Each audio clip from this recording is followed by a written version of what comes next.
Somebody had to teach me this way of how to look inside yourself.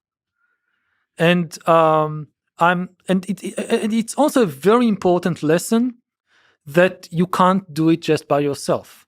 That this fantasy of complete autonomy, of complete self-sufficiency, it doesn't work.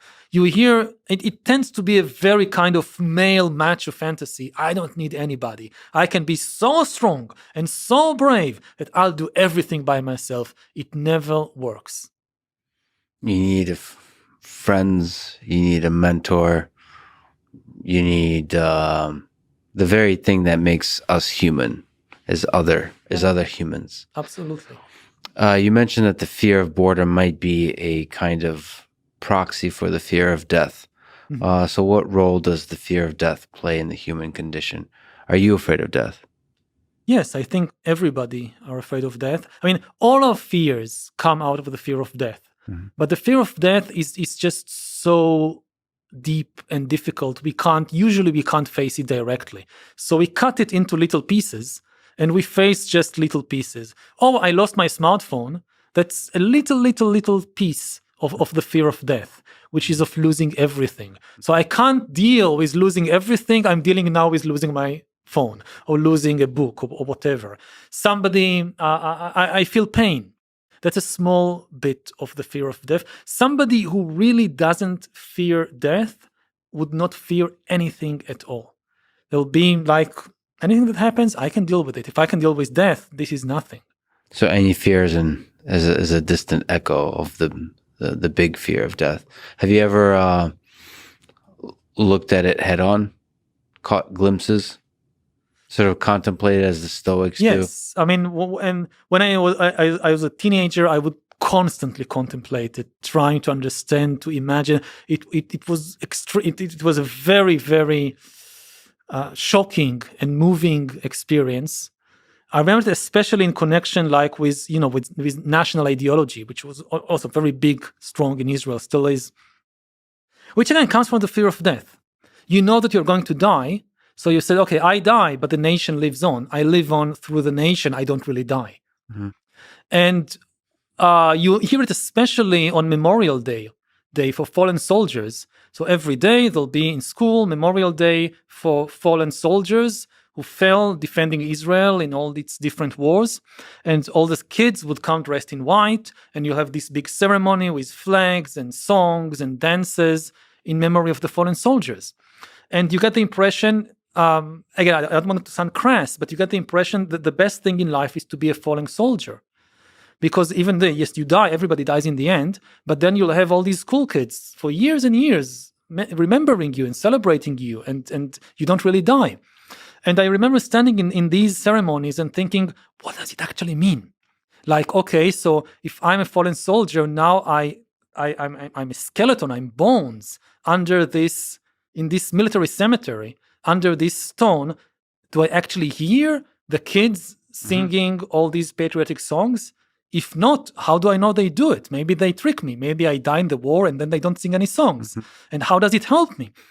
And I realized, I was quite young at the time, that if you're dead, you can't hear anything because that's the meaning of being dead. And if you're dead, you can't think of anything like, oh, now they're remembering because you're dead. That's the meaning of being dead. And it was a shocking realization. But it's a really difficult realization to keep hold in your mind.